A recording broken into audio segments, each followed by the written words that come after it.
નમસ્કાર ગુજરાત આજના તાજા હવામાન સમાચારની અંદર આપનું હાર્દિક સ્વાગત છે। આજે તારીખ થઈ છે 19 અને વાર થયો છે રવિવાર એટલે રજાનો વાર। ઘરની બહાર નીકળતા પહેલા આજનો વિડીયો તમે છેલ્લે સુધી જોઈ લેજો, કારણ કે ગુજરાત અને અરબ સાગરના દરિયાની અંદર લો પ્રેશર સિસ્ટમ સક્રિય થઈ ત્યાંથી અત્યાર સુધીમાં ભેજવાળું વાતાવરણ સતત પૂર્વ ભારત તરફથી ગુજરાત તરફ આગળ વધી રહ્યું છે અને એમાં પણ અત્યારે પંજાબ, રાજસ્થાન, કરાચી લાગુના વિસ્તારમાંથી દરિયાની અંદર એક ભેજવાળું વાતાવરણ લો પ્રેશર સિસ્ટમની અસરના કારણે પહોંચ્યું છે અને એ સિસ્ટમવાળી જે આગાહી ગુજરાતથી દૂર અને મુંબઈ મહારાષ્ટ્ર નજીક આવી છે, એટલે કે મુંબઈ મહારાષ્ટ્રની અંદર વરસાદે ફરી એક વખત જે છે એ ગતિ પકડી છે। આ વખતે ગુજરાત રાજ્યના જિલ્લાઓની અંદર વરસાદના પ્રમાણ છે એ દર્શાવવામાં આવશે। 20 ઇંચથી લઈ અને વધારે વરસાદ પડશે તેવું હવામાન વિભાગે આગાહી કરી છે। પરેશભાઈ ગોસ્વામી અને અંબાલાલ પટેલે એવી આગાહી કરી છે કે આ ચોમાસું હવે પછી છે એ ગતિ પકડશે, એટલે વેગ પકડશે અને હવે પછીની ગણતરીની 32 થી 36 કલાક ગુજરાતનું વાતાવરણ છે એ હવામાન વિભાગ દ્વારા જે કહેવામાં આવ્યું છે એ પ્રકારનું રહેશે। સાથે અત્યારે પૂર્વ ભારતની અંદર એક લો પ્રેશરવાળી સિસ્ટમ જે હતી એ વેલમાર્ક લો પ્રેશર સિસ્ટમમાં ફેરવાની છે અને હવે વેલમાર્ક લો પ્રેશરવાળી સિસ્ટમને લઈને ગુજરાત રાજ્યની અંદર વરસાદનું પ્રમાણ વધઘટની આગાહી દર્શાવવામાં આવી રહી છે। ચોમાસાના લગભગ 2 મહિના પૂર્ણ થયા અને હવે પછી 2 મહિના બાકી, તો એની અંદર વરસાદ કેટલા ટકા સુધી પહોંચે તો જાણકારોનું જાણવું એવું છે કે અત્યારે 80% સુધી વરસાદ છે પડવાની હજી પણ વધારે શક્યતા રહેલી છે, કારણ કે જો આ વરસાદની આગાહી ગુજરાતના દરેક જિલ્લાઓ સુધી પહોંચે અને વરસાદી એક્ટિવિટીને ધ્યાનમાં રાખી અને હવામાન વિભાગ દ્વારા જે જાણકારી આપવામાં આવી છે દરેક જાણકારીને આપણે ફોલોઅપ લેશું અને વરસાદની સ્થિતિ જે હશે એના વિષયની માહિતી પણ આપણે જાણીશું। તો અત્યારે તમને બીજા મેપના માધ્યમથી જણાવીએ 750 એસપીના લેવલની માહિતી તો મેળવશું, પરંતુ અત્યારે બીજા અન્ય મેપના માધ્યમથી પણ ગુજરાત રાજ્ય માટેનું હવામાન અને ભારત દેશ માટેના જે વાતાવરણની અંદર પલટો આવે તેને લઈને ગુજરાત જાણીતા હવામાન નિષ્ણાત અંબાલાલ પટેલે શું કહ્યું છે એ પણ તમને જણાવીશું। અત્યારે આ લો પ્રેશર સિસ્ટમોની અસર બંગાળની ખાડીની અંદર પણ થઈ હતી, પરંતુ ત્યાં લોકોએ જે છે એ મોસ્ટ ઓફલી બેન્ડ થવા માટેના પ્રયાસો કર્યા હતા। હવે ફરી એક વખત જો આ પ્રકારની પરિસ્થિતિ ઉત્પન્ન થઈ તો ગુજરાત રાજ્ય ઉપર ખતરો વધારે મંડરાતો રહેશે। જો વરસાદી એક્ટિવિટી પણ ધ્યાનમાં નહીં આવી અને વાતાવરણની અંદર કોઈ પણ પ્રકારનો ફેરફાર થઈ ગયો તો વરસાદની સિસ્ટમને પણ આ અંગે છે જે તમને આપવી પડશે કે ગુજરાત રાજ્ય ઉપર જે વિસ્તારની અંદર વરસાદ રહે છે ત્યાં કોઈ એવા નિયર બોર્ડ પણ લેતા નથી જેને કારણે આપણે એનો કોન્ટેક્ટ કરી શકીએ। તો હવે ખરેખર લોકેશન પ્રમાણે ચેન્જ કરવા જઈએ તો વરસાદનું પરિભ્રમણ છે એ વધે છે, એટલે કે વાતાવરણની અંદર અત્યારે પૂર્વ ભારત અને ગુજરાતના કેટલાય જિલ્લાઓની અંદર વરસાદી સિસ્ટમની એક્ટિવિટી જોવા મળી હતી। હવે આ વખતે અરબ સાગરના દરિયાની અંદર લોકેશન પ્રમાણે ચેન્જ કરીએ અને વરસાદની સ્થિતિ છે એને ધ્યાનમાં લઈ અને બંગાળની ખાડીની અંદર આગળ પ્રોસેસ મૂકી દઈએ, તો આ પ્રોસેસને આગળ મૂકવા માટે લોકેશન પ્રમાણે માહિતી આપવી પડશે। વરસાદની સ્થિતિને પણ મજબૂત કરવી પડશે અને વાતાવરણની અંદર ક્લાઇમેટ ચેન્જની અસર છે એને પણ ધ્યાનમાં રાખવી પડશે, એટલે કે ગુજરાતના દરિયાકાંઠાના લોકેશન પ્રમાણે બંગાળની ખાડીની અંદર વેસ્ટર્ન ડિસ્ટર્બન્સની આગાહી અને હવામાન વિભાગની જે જાણકારી હતી એ જાણકારી રૂટ ઉપર તો વરસાદે મહત્ત્વપૂર્ણ બાબતો જે છે કેપ્ચર કરી છે। વધારે કાંઈ વરસાદી એક્ટિવિટી છે કોઈ લોકેશન પ્રમાણે ચેન્જ, માહિતી અલગ લોકેશન પ્રમાણે ચેન્જ થવું પડે, વરસાદી એક્ટિવિટીને ધ્યાનમાં રાખી અને ગુજરાતના દરેક જિલ્લાઓની અંદર વરસાદનું પ્રમાણ છે એ વધારે હોવું જરૂરી છે। વાતાવરણની અંદર ક્લાઇમેટ ચેન્જની અસરને પણ ધ્યાનમાં રાખવું એ જરૂરી છે। હવે વરસાદી સિસ્ટમની એક્ટિવિટી ધ્યાનમાં રાખીને ગુજરાતના દરિયાકાંઠાનું લોકેશન ચેન્જ કરો, ત્યાં જરાક ફરાક પહેરતા હોય એટલે કે વ્યવસ્થિત અવસ્થામાં ન જવાનું, લોકેશન અને માહિતી ચેન્જ ગોઠવો છો। ભલે ગુજરાતના દરેક ગામની અંદર વરસાદની એપ્લિકેશન પણ ના ખુલે, પરંતુ ત્યાં આપણી આ ડોલરની કમાણી જે છે એ દેખાવી જોઈએ અને વરસાદની આગાહી પણ દેખાવી જોઈએ। હવે જો આ વરસાદી એક્ટિવિટી ગુજરાતના દરિયાકાંઠાનું લોકેશન જણાવ્યું હતું નહીં, હવામાન વિભાગે જાણકારી આપવામાં આવે તો ગુજરાતના દરિયાકાંઠાના જિલ્લાઓની અંદર પણ વરસશે અને અલગ અલગ લોકેશન પ્રમાણે માહિતી જણાવે। ગુજરાતના દરેક જિલ્લાઓની અંદર વ્યવસ્થિત વ્યૂ આવતા હોય તો એ માહિતી આપણે કન્સિડર થાય, પણ જો વ્યૂઝ ના આવતા હોય તો વરસાદનું પ્રમાણ પણ ઘટતું હોય અને એમાં પણ વરસાદી એક્ટિવિટીને ધ્યાનમાં રાખીને કોઈ એવા રત્ન કલાકારની માહિતી જાણવી છૂટી ગઈ અને એમને 24 કરવાની છે અને વરસાદની સ્થિતિને ધ્યાનમાં લઈ ગુજરાતના દરિયાકાંઠાનું લોકેશન ચલાવવું બંગાળની ખાડીની અંદર વર્તાતું હોય કે કેમ? દર વર્ષે આ પ્રકારનો પ્રોબ્લેમ આવે છે. વરસાદી એક્ટિવિટીને ધ્યાનમાં રાખી અને હવામાન વિભાગની જાણકારી સ્વરૂપે આપણે જ્યારે પણ બાળવા જઈએ તે વરસાદી કોઈ પણ લોકેશન પ્રમાણે ચેન્જીસ કરવા હોય કે નહીં, તો આ માટે લોકેશન છે એ હવામાન વિભાગની જાણકારી પ્રમાણે આગળ વધી રહ્યું છે. હવે આ જે લોકેશન દર્શાવવામાં આવી રહ્યું છે તેમાં ભારત ગુજરાતના દરિયાકાંઠે અલગ લોકેશન પ્રમાણે ચેન્જ અને વરસાદી એક્ટિવિટીને ધ્યાનમાં રાખી બંગાળ અને પોસ્ટ ઓફિસની કોઈ કુદરતી રજિસ્ટર ઓફિસને ધ્યાનમાં રાખી અને વૈજ્ઞાનિક ગુજરાતના દરેક જિલ્લાઓની અંદર વરસાદ પડવાની શક્યતા રહેલી છે. વરસાદની કોઈ માહિતી પ્રોપર અપડેટ કરવી તો ખૂબ જ જરૂર છે. વરસાદની કોઈ એવી લોકેશનને ચેન્જ કરવું એ ખૂબ મહત્વપૂર્ણ બાબત નથી, પરંતુ લોકેશનની અંદર હવામાન વિભાગે જે જાણકારી આપવામાં આવી છે વરસાદી એક્ટિવિટીને ધ્યાનમાં રાખી અને વરસાદ 0081ની લોકેશન જણાવું અને હવામાન વિભાગની જાણકારી છે બંગાળની ખાડીની અંદર લોકેશન જણાવું. વરસાદની સ્થિતિને ધ્યાનમાં રાખીને પણ આ અંગે ચેતવણી આપી છે. વર્ષની સ્થિતિને ગુજરાતના દરિયાકાંઠાનું લોકેશન જણાવું અને હવામાન વિભાગની જાણકારી સ્વરૂપે બંગાળની ખાડીની અંદર લોકેશનને ચેન્જ કરેલું છે. વરસાદી હવામાન વિભાગની માહિતી તો અત્યારે લોકેશન પ્રમાણે ચેન્જ કરવું. ગુજરાતના દરિયાકાંઠાનું લોકેશન જણાવો, બંગાળની ખાડીની અંદર વેસ્ટર્ન ડિસ્ટર્બન્સની માહિતી જણાવો અને ગુજરાતના દરેક જિલ્લાઓ માટે અલગ અલગ લોકેશન છે ચેન્જ કરાવો. વરસાદની સ્થિતિને ધ્યાનમાં રખાવો અને બંગાળની ખાડીની અંદર લો પ્રેશર સિસ્ટમ સક્રિય થઈ છે તેની સૌથી મોટી અસર છે આપણે જાણીશું. આ સાથે જ મિત્રો અત્યારે ગુજરાતના દરેક જિલ્લાઓની અંદર વરસાદી પરિસ્થિતિ આવે એટલે વાતાવરણની અંદર એકદમ ફેરફાર થઈ જાય. વરસાદી બોર્ડથી એકદમ સાથે શેડ્યુલ કરેલું હોય, વ્યવસ્થિત કરેલું હોય, લોકેશન ચેન્જ કરેલા હોય.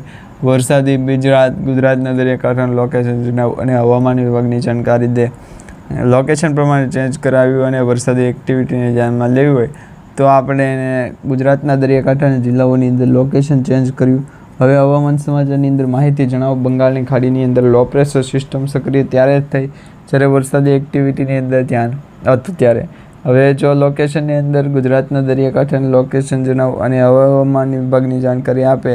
જો લોકેશન થાય તો પછી 2 થી 3 કલાકની અંદર લોકેશન ચલાવો અને વરસાદની એક્ટિવિટી ચાલો તો ગુજરાતના દરિયાકાંઠાનું લોકેશન ચલાવવું. બંગાળની ખાડીની અંદર પણ વરસાદી એક્ટિવિટીને ધ્યાનમાં રાખી અને હવામાન વિભાગની માહિતી જણાવવાનું. ગુજરાતના દરિયાકાંઠાનું લોકેશન બુંદો હતો. વરસાદી એક્ટિવિટી ગુજરાતના દરિયાકાંઠાનું લોકેશન જણાવો. હવામાન વિભાગની જાણકારી સ્વરૂપે આગળ વધવાની ગુજરાતના દરિયાકાંઠાનું લોકેશન જણાવવાનું અને વરસાદી એક્ટિવિટીને પણ ધ્યાનમાં લેવાનું છું. તો આ માટે લોકેશન પ્રમાણે ચેન્જીસ કોમ્પ્યુટરની અંદર વરસાદી એક્ટિવિટી અને ગુજરાતના દરિયાકાંઠાનું લોકેશન ચેન્જ કરાવું. હવામાન સમાચારની અંદર પ્રોસેસ મુકાવું અને વરસાદી સિસ્ટમની અંદર ગુજરાતના દરિયાકાંઠાનું લોકેશન જણાવું. અંદર માગે તો પછી ગુજરાતના ન રહી. અને જો લોકેશન પ્રમાણે માહિતી આપવાની હોય ગુજરાતના દરિયાકાંઠાનું લોકેશન જણાવવાનું છે અને વરસાદી એક્ટિવિટીને ધ્યાનમાં રાખી બંગાળની ખાડીની અંદર પૂછવા માટેની જ કોલ કરેલો હતો. વરસાદી એક્ટિવિટી ધ્યાનમાં લઈ અને વરસાદ આવવાનો કે નહીં, ગુજરાતના દરિયાકાંઠાનું લોકેશન જણાવો કે વેસ્ટર્ન ડિસ્ટર્બન્સની આગાહી તેવું કરશો. વરસાદની આગાહીને ધ્યાનમાં રાખીને આ માટે અલગ અલગ લોકેશન ચેન્જ કરવા પડશે અને વરસાદની સ્થિતિને ધ્યાનમાં રાખી બંગાળની શું અવસ્થા છે તે જાણશો અને વરસાદી એક્ટિવિટીને ધ્યાન બાદ શું હતું એ પણ જાણશો.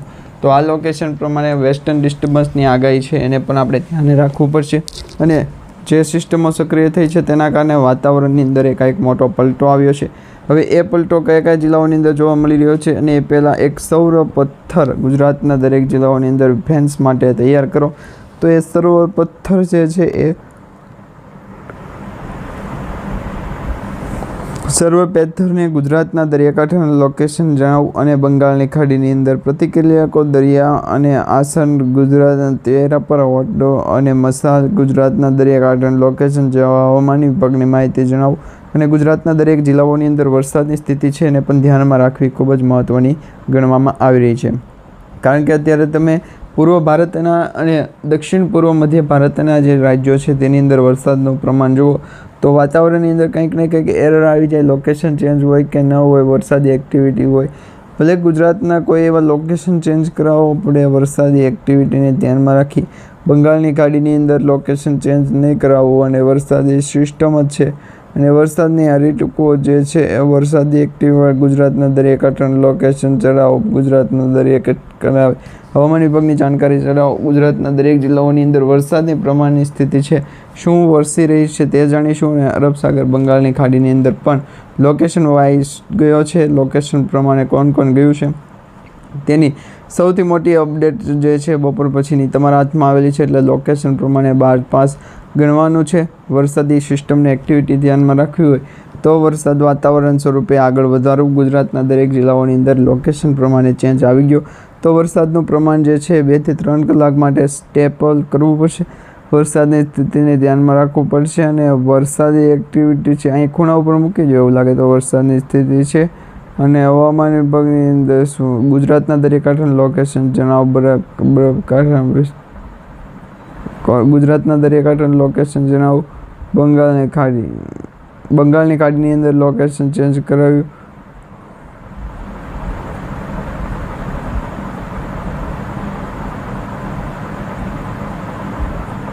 ગુજરાતના દરિયાકાંઠાના જિલ્લાઓની અંદર હવામાન વિભાગ દ્વારા જે જાણકારી આપવામાં આવી ત્યાંથી અત્યાર સુધીમાં ઘણા બધા જિલ્લાઓમાં વરસાદ જે છે એ પડી રહ્યો છે. હજી સિસ્ટમો તો સક્રિય થઈ અને આગળ વધે, પરંતુ હવામાન વિભાગે જે જાણકારી આપી તેમાં કહેવામાં આવી રહ્યું હતું કે ગુજરાતના દરિયાકાંઠાના જિલ્લાઓની અંદર સૌપ્રથમ વરસાદનું પ્રમાણ છે એ 90% સુધીનું બાકી રહી ગયું છે. ભલે ગુજરાત સ્ટેટ ઓફ હોર્મુઝની માહિતી પ્રમાણે જ આવે છે. કચ્છ લાગુના અને દારૂ પીલેના લોકો જે છે એને સૌથી મોટો વરસાદી વરઘોડો ચેકઅપમાં લેવામાં આવશે. એટલે વરસાદી એક્ટિવિટીને ધ્યાનમાં રાખી અને અરબ સાગરના દરિયાની અંદર વેસ્ટર્ન ડિસ્ટર્બન્સની માહિતી પણ આપી દઈશું. તો આ લોકેશન પ્રમાણે ચેન્જ કરો તો કચ્છ લાગુના વિસ્તાર અને ઉત્તર ગુજરાતના જિલ્લાઓનો સમાવેશ થાય છે. મિત્રો તમે અહીંયા સ્ક્રીન ઉપર જોઈ શકો છો ગુજરાત રાજ્યનો મેપ છે. ઘણા જિલ્લાઓની અંદર યલો એલર્ટ છે, ઘણા જિલ્લાઓની અંદર ઓરેન્જ એલર્ટ છે. તો યલો એલર્ટની જેવું સૌપ્રથમ આગાહી જણાવું તો ત્યાર પછી વરસાદી એક્ટિવિટી જે છે એને મહત્વપૂર્ણ બાબત લેવાની છે. અને હવે પછી ગુજરાતના દરિયાકાંઠાના જિલ્લાઓની અંદર વરસાદની જાણ છે. હવામાન વિભાગની જાણકારી છે અને વેસ્ટર્ન ડિસ્ટર્બન્સની આગળ ધનાવો. ગુજરાતના દરિયાકાંઠે જાઓ, વરસાદનું કોઈ લોકેશન ચેન્જ કરાવો અને બંગાળની ખાડીની અંદર વ્યવસ્થિત કામ કરવાનું છે. અને આ વરસાદી છે એ લોકેશન છે બંજારા. ગુજરાતના દરિયાકાંઠાનું લોકેશન જણાવો તો અને વેસ્ટર્ન ડિસ્ટર્બન્સની આગાહી ગુજરાતના દરિયાકાંઠાના જિલ્લાઓની અંદર વેસ્ટર્ન અલગ અલગ લોકેશન ચેન્જ કરાવવા ગુજરાતના દરિયાકાંઠાના જિલ્લાઓ હતા. ભલે ગુજરાત દરિયાકાંઠાના વિસ્તારની અંદર હતા, પરંતુ વાતાવરણની અંદર ક્લાઇમેટ ચેન્જની અસરને ધ્યાનમાં રાખી દક્ષિણ ગુજરાત, મધ્ય ગુજરાત અને કચ્છ લાગુના જિલ્લાઓની અંદર વરસાદ જે છે ક્યારે પડ્યો અને ક્યાં પછાડ્યું એ જણાવો. તો વરસાદી એક્ટિવિટીને ધ્યાનમાં રાખી અને બતાવી જાય કે ગુજરાત પછી બપોર પછી જો લોકેશન કરાવવું છે નહીં. ગુજરાતના દરિયાકાંઠાનું લોકેશન ઓલા ભાઈ આવે કે નહીં. હવામાન વિભાગની જાણકારી હતી તે પ્રમાણે દક્ષિણ અને સૌરાષ્ટ્ર ઝોનની અંદર તો સારામાં સારો વરસાદ પડી રહ્યો છે, પરંતુ કચ્છ અને ઉત્તર ગુજરાતના જિલ્લાઓની અંદર વરસાદની ઘટ છે જોવા મળી રહી છે. હવે આ વરસાદની ઘટ ગુજરાત ઉપર ફળ્યું એક વખત વાતાવરણ હોય અને વરસાદી એક્ટિવિટીને ધ્યાનમાં રાખીને બંગાળની ખાડીની અંદર વેસ્ટર્ન ડિસ્ટર્બન્સની આગાહી ગુજરાતના દરેક જિલ્લાઓની અંદર હવામાન વિભાગની જાણ કે ગુજરાતના દરિયાકાંઠાના જિલ્લાઓને પણ સૌપ્રથમ ઉત્તર ગુજરાત અને મધ્ય ગુજરાતના જિલ્લાઓને જે છે વાત કરવાની છે. કારણ કે અત્યારે મધ્ય ગુજરાત અને સૌરાષ્ટ્ર ઝોનની અંદર ક્યારેય પણ વરસાદની સૂકી ભાજી પણ બનાવી નથી. તો વરસાદનું જે લોકેશન ચેન્જ કરાવવું બંગાળની ખાડીની અંદર લોકેશન પ્રમાણે માહિતી ચેન્જ ચલો હવામાન વિભાગની જાણકારી આવે એટલે ગુજરાતનું સ્ટેટ ઓફ હોર્મુઝ છે એ બસવા મળે અને વેધર એનાલિસિસનું ફોરકાસ્ટ છે એની માહિતી પણ આપણને જાણવા મળી છે. એટલે એક સાથે 1, 2, 3 નહીં, પરંતુ પૂરતી 6, 7, 8 અને 9, 10 વ્યક્તિ માટે જે છે લોકેશન ચેન્જ કરાવવાનું, વરસાદનો પ્રોસેસ લઈ લેવાનો અને વરસાદની સ્થિતિને ધ્યાનમાં રાખી હવામાન વિભાગની પણ જાણકારી છે આપવામાં આવશે. તો આ લોકેશન ચેન્જ કરાવવું અને બંને લોકેશન પ્રમાણે ચેન્જ નથી કરવું અને જેમને કરવું છે એમની પાસેથી રોકડ રકમ લઈ લેવાની અને વરસાદી એક્ટિવિટીની ધ્યાનમાં રાખીને બંગાળની ખાડીની અંદર મોસ્ટ ઓફલી જે છે એ હવામાન વિભાગની જાણકારી આપવાની છે. તો આ લોકેશનની અસર પ્રમાણે ગુજરાતના દરિયાકાંઠાનું લોકેશન છે અને હવામાન વિભાગની જાણકારીની કોઈ લોકેશન છે હવામાન સ્થિતિને ધ્યાનમાં રાખીને પણ મોસ્ટ ઓફલી ગુજરાતના દરિયાકાંઠા છે. હવે મિત્રો હવામાન વિભાગની જાણકારી સ્વરૂપે આગળ જણાવો તો ગુજરાતના દરિયાકાંઠાનું લોકેશન જણાવો અને હવામાન વિભાગની 16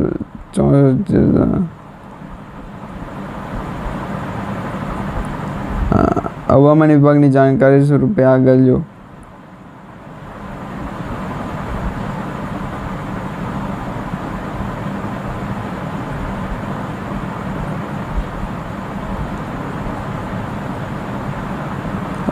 ગુજરાતના દરિયાકાંઠાના જિલ્લાઓને પણ સૌપ્રથમ તમે જુઓ તો કચ્છ લાગુના જિલ્લાઓની અંદર વધારે વરસાદ પડવાની સ્થિતિ છે દર્શાવવામાં આવી હોય તો લોકેશન પ્રમાણે ચેન્જ ગુસ્સો કરો અને હવામાન સ્થિતિને ધ્યાનમાં રાખી અને વરસાદી એક્ટિવિટીને જુઓ તો મિત્રો વરસાદી વાદળછાયું વાતાવરણ હજી પણ 2 થી 3 દિવસ માટે ગુજરાતના મેપની અંદર જોવા મળી રહ્યા છે એટલે વરસાદનું પ્રમાણ તો છે પરંતુ વાતાવરણની અંદર જ્યારે જગમચ અને ગુજરાતનું કોઈ ફૂલ કોમેડી જે છે ન સાંભળ્યું હોય તો ફરી એક વખત તમને સંભળાવું અને વરસાદની જોડી અને ગુજરાતના દરિયાકાંઠાનું લોકેશન આ દરેક પળ ઉપર અસ્પષ્ટ ગુજરાતના કાનૂની ટેન્શન છે એ દર્શાવવામાં નહીં આવે લોકેશન જણાવવાનું ગુજરાતના દરિયાકાંઠાનું લોકેશન જણાવો બંગાળને ખાડી દો અને હવામાન સ્થિતિને ધ્યાનમાં રાખી દો તો આ માટે લોકેશન પ્રમાણે ચેન્જ કરી અને વરસાદ આપી દો ગુજરાતના મંગળવારે તે લોકેશન આપી દો અને ગુજરાતના સ્ટેટ ઓફ હોર્મુઝને જે છે માહિતી સૌ પ્રથમ આપણે આગળ વધારી અને માહિતી આપવી પડશે પછી ભલે દક્ષિણ ગુજરાત અને સૌરાષ્ટ્ર કચ્છ લાગુના જિલ્લાઓની અંદર વરસાદી આગાહી ગુજરાતના દરિયાકાંઠાના જિલ્લાઓની અંદર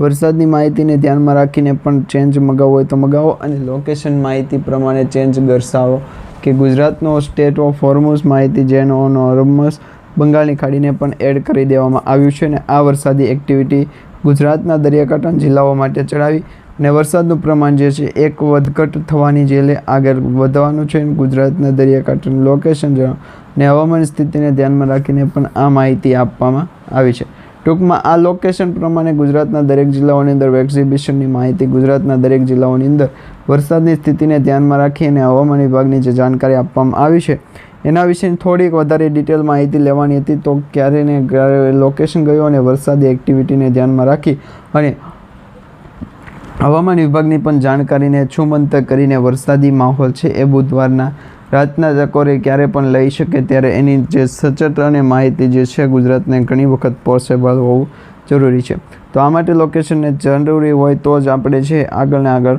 વધતા જઈએ.